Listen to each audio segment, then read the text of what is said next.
What is up, guys, and welcome back to another video. Now, as you can tell from the gameplay, today we're going to be talking about Star Wars Battlefront. The full game's been out for a few days now, so I've gotten pretty comfortable with most of the blasters and whatnot. So, I want to go over my weapons slash loadouts, show you guys what I prefer to use and what I recommend for you to use.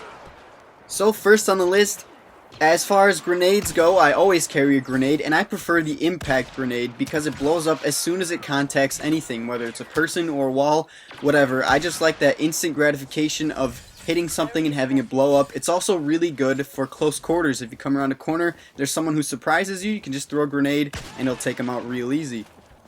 Something that I also really enjoy using is the jump pack. It makes the game a lot quicker. You can get around a lot easier, especially after spawning. A lot of times you can use partner spawn and be right back in the action after you die, but it can be frustrating having to run halfway across the battlefield just to get back to the next closest person. So I like the jump pack. It's also really nice for getting out of a sticky situation. Of course, the cycle rifle is a great alternative to the grenade or the jump pack, as it provides a pretty reliable one-shot kill, especially if you're familiar with sniping. Now, the downside of it is it does unlock at rank 28, so a lot of you might not have that yet. Now on to the blasters. First up is the DLT-19. It's a heavy blaster, it has an incredibly high rate of fire, and it does decent damage too. It's great for an all-around player. It has great range, so you can hit from pretty far away, and of course, it fires really fast, so you have the spray and pray tactic as well. Now, as far as pairing this blaster with the charged star card, I highly recommend you use the cooling cell card, as although this blaster does cool down pretty quick, it overheats really fast. Now, the DLT-19 was the favorite weapon in the beta. I know it was at least my favorite, and I know a lot of other gamers who also preferred to use it. It was pretty powerful, and I think I could say it was the most powerful weapon in the beta. Unfortunately, now it's not quite as good, and there are a lot of other alternatives that are better. Speaking of those other alternatives, the next blaster up is the T-21. It's also a heavy blaster, but it has a much slower rate of fire. Not very fast at all, and at that rate, you may as well just tap away. The bright side of it, though, is that it has an incredibly long range, and it also does immense damage. If you're familiar with using something like a scout rifle in Destiny, this is definitely the weapon for you.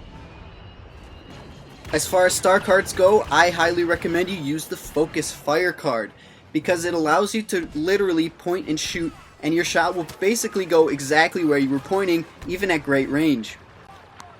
Next up on the list, we have my all-time favorite weapon in this game in terms of fun factor, the CA-87 Shock Blaster. I'm sure you're all familiar with how a shotgun works, and this blaster is exactly that. With maxed out damage, but minimal range, rate of fire, and cooling time, this is definitely a close quarters weapon. It can be a little frustrating seeing someone who's not really that far away from you, and knowing that you can't hit them and they can easily kill you.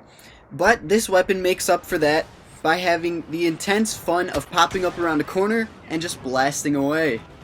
It also feels very familiar to a lot of the shotguns in Destiny, a lot of the newer ones anyway, that released with the Taken King.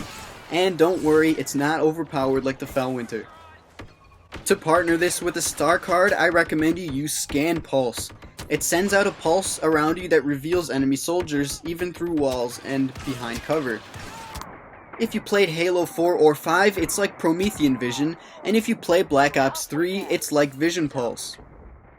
Of course, with such a short-range weapon, being able to see people coming, and even from around corners, is a massive advantage, as you can definitely beat them to the spot and to the trigger. Now, my favorite loadout in the game is, of course, the CA-83, the jump pack, and the cycle rifle, because it's great for all-around play. You have close quarters and long range, and the jump pack allows you to really close on your targets fast with the shotgun, so you don't get outranged. Go ahead and leave down in the comments what your favorite loadout is and what you think the best weapon in the game is. That's all I have time for today, guys. Thank you so much for watching. Like, favorite, subscribe. It really helps me out. Thank you again, and I will see you next time.